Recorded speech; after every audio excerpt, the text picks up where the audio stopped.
L'année qui vient de se terminer a été riche en suivi de projets, en réalisation et en inauguration au fil des saisons.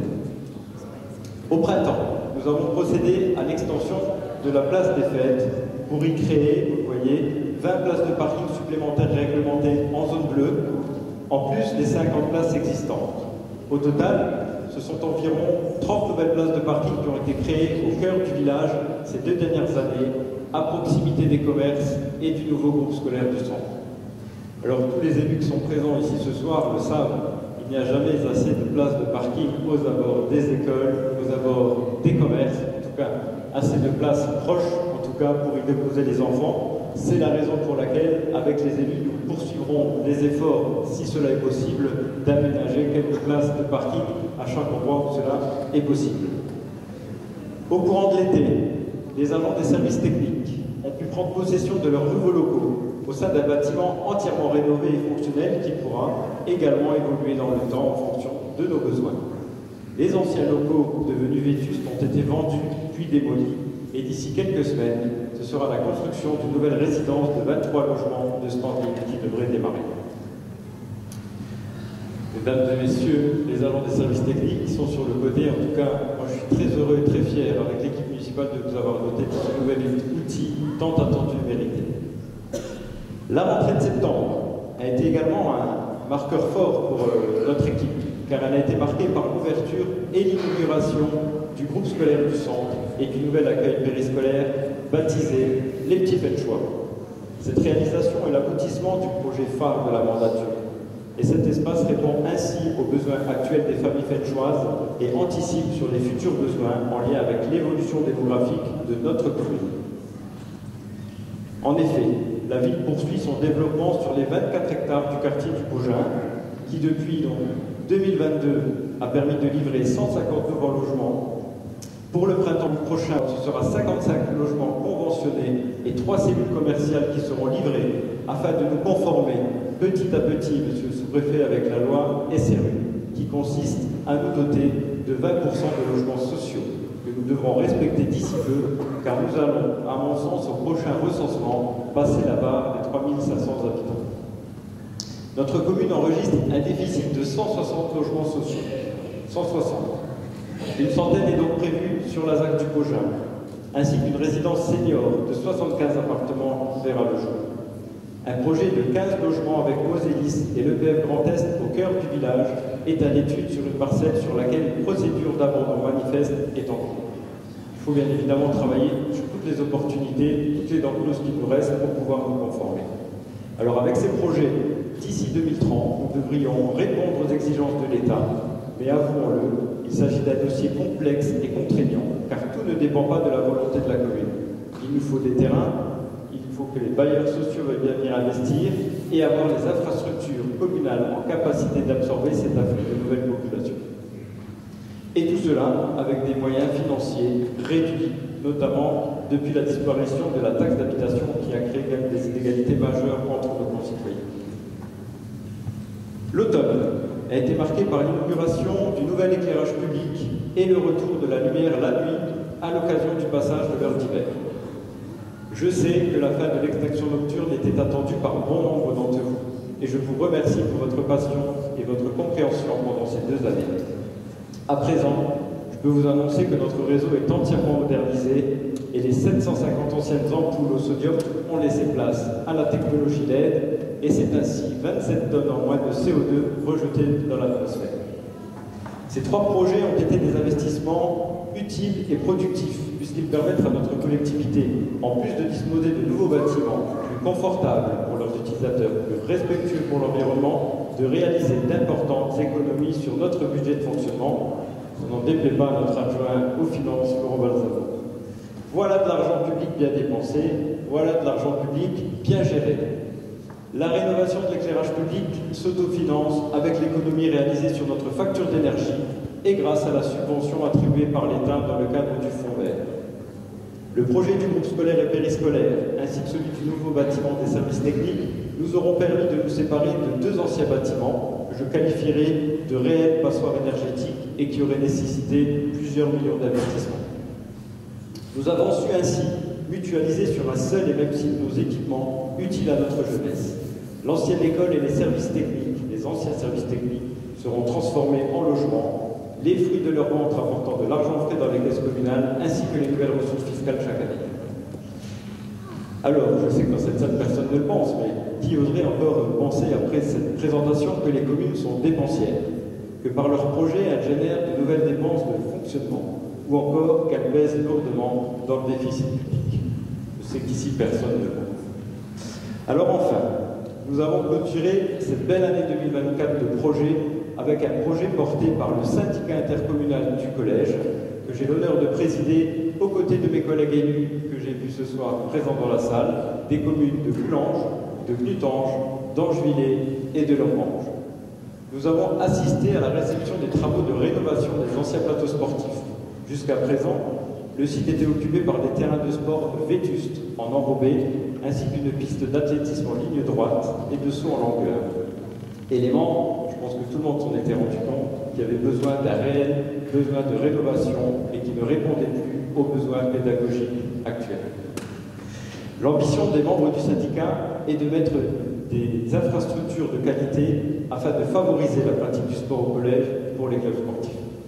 Alors pour réaliser ce projet, nous avons immédiatement convié Madame de Paeva, principale du collège, avec l'ensemble des professeurs d'EPS pour co-construire ce nouveau projet afin qu'il colle au plus près, en tout cas, des attentes des professeurs et des enfants. Encore un bel exemple de projet co-construit. Je pense que c'est vraiment une belle réussite et vous n'attendez que ça d'aller au printemps les inaugurer.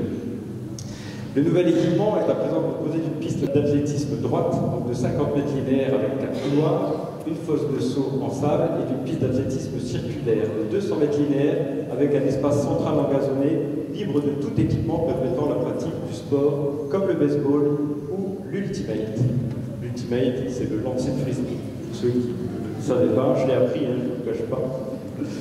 Donc ce projet est un projet de 420 000 € qui a été financé sans augmentation de la participation financière des communes, mesdames et messieurs les maires, membres du syndicat, qui a été financé donc sur fonds libres, sur emprunt, une subvention du conseil départemental de la Moselle, et peut-être, en tout cas nous l'espérons, une subvention de l'État dans le cadre de la DETR.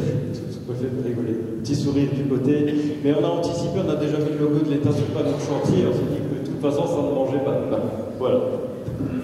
Il faut bien assurer donc l'héritage de nos Jeux Olympiques. Avec ce nouvel équipement mis à disposition de nos collégiens et sportifs, nous disposons donc à présent, vous le voyez sur les photos, d'une véritable plaine sportive. Car juste à côté, à proximité, nous y retrouvons nos 2 terrains de football, un terrain vert, un terrain synthétique, le clubhouse, le gymnase, un city-stade, un pump track, une aire de musculation en plein air, une aire de jeu pour enfants 3-6 ans. Voilà, nous l'avions promis, nous l'avons fait. Merci en tout cas à mes collègues du syndicat intercommunal pour leur confiance, parce que ce n'était pas non plus au programme de cette mandature-là, mais pour vous dire que la reconstruction du collège, la demande incessante des professeurs et de la principale du collège nous ont rapidement motivés à engager les travaux. Alors toutes ces infrastructures font à présent le bonheur des familles, des sportifs, de nos clubs et du personnel pédagogique. Donc rien ne manque à toi. Alors plus d'excuses en 2025, faisons du sport. Comme vous pouvez le constater, ces réalisations ont pour objectif d'améliorer votre quotidien, tant au niveau des infrastructures mises à votre disposition qu'à ce qui a trait à l'amélioration de votre cadre de vie pour que chacun se sente bien dans notre commune. Je tiens à rappeler que de nombreux projets se sont concrétisés suite à nos échanges, lors des réunions de quartier, lors de vos visites à l'occasion de mes permanences sans rendez-vous. C'est la raison pour laquelle je tiens à vous remercier, mesdames et messieurs les Fenchois, pour vos idées, vos suggestions et votre implication dans les projets qui façonnent l'avenir de notre beau village. C'est aussi une forme d'engagement. Donc les concitoyens s'engagent, font des propositions, à nous, c'est dans notre capacité en tout cas de les suivre et que cela a un intérêt bien commun de les réaliser. D'ailleurs, je peux vous annoncer l'arrivée d'un nouveau service que vous me réclamiez depuis longtemps. Je vois déjà des sourires au fond de la salle du personnel administratif. À partir du mois de février, vous pourrez renouveler votre carte d'identité, votre passeport en mairie. Un service de plus en proximité pour les citoyens de Fontoy, les communes du Haut de la Vallée et les communes du plateau. Merci, monsieur le sous-préfet, au service de l'État d'avoir appuyé et soutenu notre demande, mais aussi un grand merci et un grand bravo à nos agents pour leur polyvalence, leur agilité et leur engagement. J'associe à ces remerciements l'ensemble du personnel communal et de nos services qui œuvrent quotidiennement aux côtés des élus pour vous garantir un service public de qualité. Ne l'oublions pas, nous ne sommes peut-être pas labellisés France Service, mais nous abritons dans la maison commune de nombreux services de proximité, comme l'agence postale communale depuis 2020, un conseiller numérique financé par la communauté d'agglomération Port-de-France-Thionville, une permanence des impôts, un écrivain public et des assistantes sociales du département.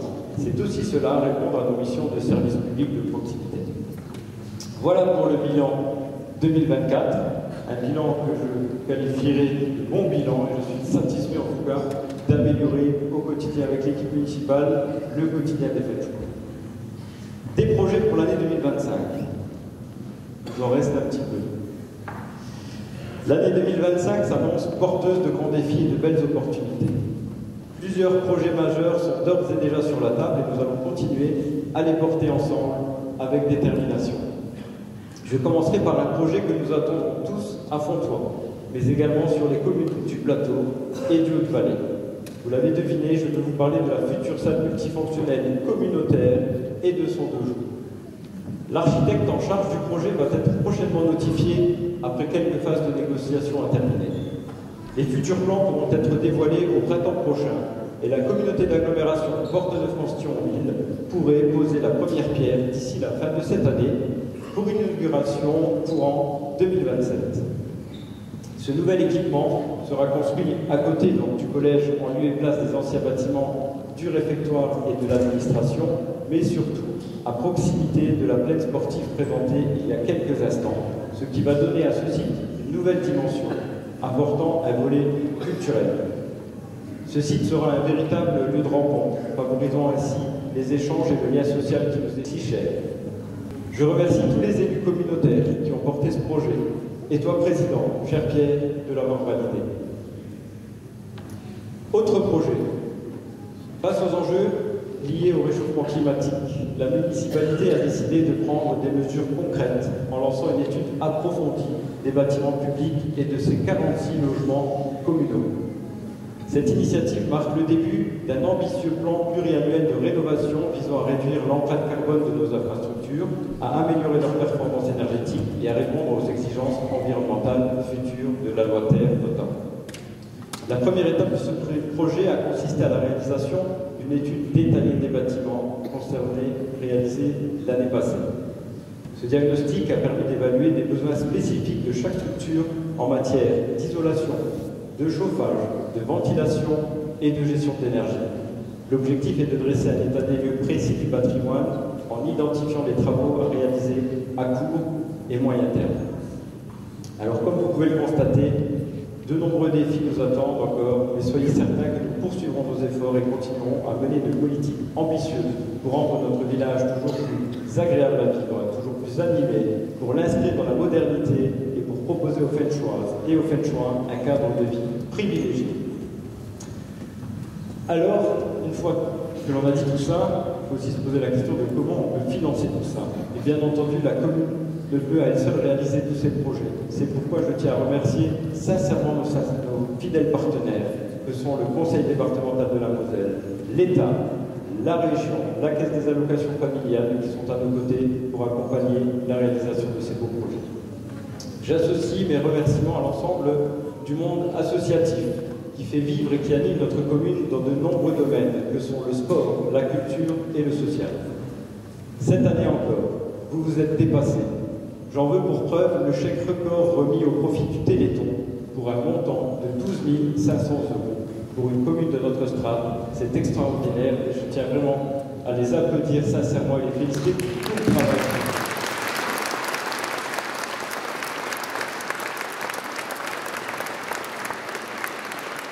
L'agenda des animations n'est pas en reste. L'organisation du concert de Nouvel An, le concert de printemps, les festivals, ces petites fêtes de quartier qui animent le village tout au long de l'été. Et cette année, les 80 ans de la Libération, qui a été une belle réussite en présence de nos amis italiens de Cervenate, ou encore dernièrement ce magnifique spectacle de Noël qui a conquis plus de 400 personnes et qui restera gravé dans la mémoire des petits et des grands un bon moment encore. Merci pour votre engagement, merci pour tout. Alors avant de conclure mes propos, je voudrais revenir brièvement sur deux sujets, mais très brièvement, que j'ai évoqués devant vous lors de la précédente cérémonie des vœux et pour lesquels vous m'interpellez très fréquemment en tant que maire et conseiller départemental. Un des sujets qui me préoccupe, vous le savez, c'est la santé dans notre village. Pour essayer d'endiguer ce phénomène, nous avons mené plusieurs actions, mais ils ne payent pas. Cette année, j'ai démarché et rencontré deux nouveaux médecins fraîchement diplômés. Je leur ai présenté tous les atouts de notre village, ses services et les possibilités d'installation qui pourraient s'offrir à eux. Le premier n'a pas donné suite, et la seconde a souhaité rencontrer l'équipe médicale. Mais rien n'est acté à ce jour car la tentation du Luxembourg est visiblement grande. Dès la semaine prochaine, je vais solliciter à nouveau une réunion avec l'ARS et la communauté d'agglomération Fort-de-France-Thionville-Cherpières, qui a renouvelé d'ailleurs son contrat local de santé l'année passée. Je sais que l'exercice sera long et difficile, mais vous le connaissez à présent. Je ne suis pas de nature à baisser les bras quand il s'agit de l'avenir de notre commune et je veux rester optimiste et déterminé. En attendant de pouvoir vous apporter une solution concrète, je vous invite à rester informé de cette démarche et ne pas hésiter à en parler à votre entourage. Quelqu'un a peut-être dans sa famille, ses amis, ses collègues de travail, connaissances, susceptibles de venir poser son stéthoscope à Fontoy. Sur ces vœux et souhaits, je tiens au nom de toutes et tous remercier nos professionnels de santé et particulièrement nos médecins généralistes et nos infirmières qui font un travail remarquable sur le plan sanitaire et social. Le second sujet, la mobilité. Je pense que nous pouvons dire que l'année 2024 aura été une année où la mobilité sur notre territoire a été un sujet majeur et pris au sérieux grâce à l'engagement collectif de tous les élus et les services. Le TEMO, Monsieur le Président, Territoire et Mobilité Moselle-Nord, anciennement et plus connu par le nom de SMITU, est à présent sur de bons rails. La rentrée 2024 s'est passée quasi normalement et je dois dire que c'est un soulagement pour les familles et également pour nous les maires. Nous avons tous en mémoire encore la rentrée chaotique de 2020. Quand on y repense, cela nous permet de constater le chemin parcouru et le travail réalisé par la nouvelle gouvernance. La période de concertation réalisée avec les usagers, les directeurs d'établissements scolaires, de chefs d'entreprise et de maires a permis de réaliser un état des lieux objectif de la situation et d'apporter des solutions concrètes et immédiates pour les usagers. À présent, la pénurie de chauffeurs est derrière nous et résolue. Il nous faut maintenant investir sur le matériel d'exploitation. À un moment donné, on avait les véhicules, on n'avait pas les chauffeurs. Maintenant, on a les chauffeurs, mais on a peut-être un peu moins de bus. Alors, la hausse des participations financières des communautés d'agglomération, pas toujours facile à accepter par les contribuables, certes, car cela se traduit par une hausse de la fiscalité, a permis de rétablir les capacités financières du SMITU. Cela se traduit par des investissements importants. 7 millions en 2024 et 10 millions en 2025, qui amélioreront l'expérience des usagers et la qualité de travail du personnel de Keolis. L'application mobile Pisae, mise en service à la rentrée, est un outil de communication moderne qui permet de suivre la position du bus en temps réel et d'être informé instantanément des éventuelles perturbations sur le réseau. Ce nouvel outil est venu incontestablement améliorer notre quotidien. En parallèle, 23 bus Iveco neufs sont en commande et la livraison est prévue pour le printemps prochain. L'année prochaine sera dédiée au projet de nouveaux dépôts, donc encore pas mal de bas sur la planche, mais si vous pouvez le constater que cela avance et c'est ainsi que nous regagnerons la confiance des usagers, pas autrement. Après le bus, un rapide mot sur le train. Avec Alexandra, nous avions réuni en mars dernier à Fontoy une cinquantaine d'élus du Nord-Lorrain pour évoquer, avec les représentants de la région, la réouverture de notre ligne ferroviaire Fontoy-Thionville et Fontoy-Esch par Odaltiche.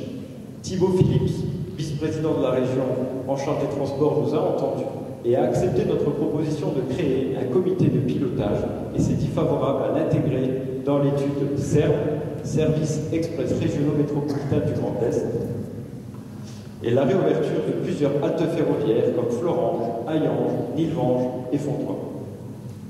Une seconde réunion s'est tenue en novembre dernier pour faire un point d'étape sur les différents scénarios envisagés à court et moyen long terme. Nous sommes ressortis de cette réunion optimistes, mais pas durs. Nous ne laissons pas attendrir par de belles paroles, car nous jugerons des actes. Les études définitives du CERN devraient être dévoilées au cours du premier semestre 2025, à condition qu'un ministre des Transports ait pu s'installer durablement dans son fauteuil pour valider tout cela. En attendant, comptez sur Alexandra et moi et l'ensemble des élus qui nous ont rejoints pour maintenir la pression.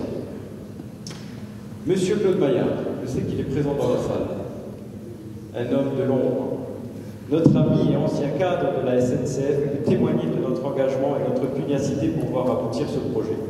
Certains nous pensent rêveurs, d'autres obstinés, peu importe, nous voulons y croire et nous y croirons jusqu'au bout. Merci Claude, merci pour ces 5 années de collaboration à nos côtés. Tu as été une aide précieuse, tu as mis toutes tes compétences et tes connaissances à notre service pour éclairer nos lanternes et illustrer par une étude de grande qualité afin d'interpeller les élus et les fonctionnaires sur la nécessité et les opportunités de réouvrir ces lignes ferroviaires, de désengorger nos routes et améliorer le quotidien des habitants. Je pense qu'à présent nous pouvons dire que nous avons fait le travail. Espérons que nos décideurs feront le leur.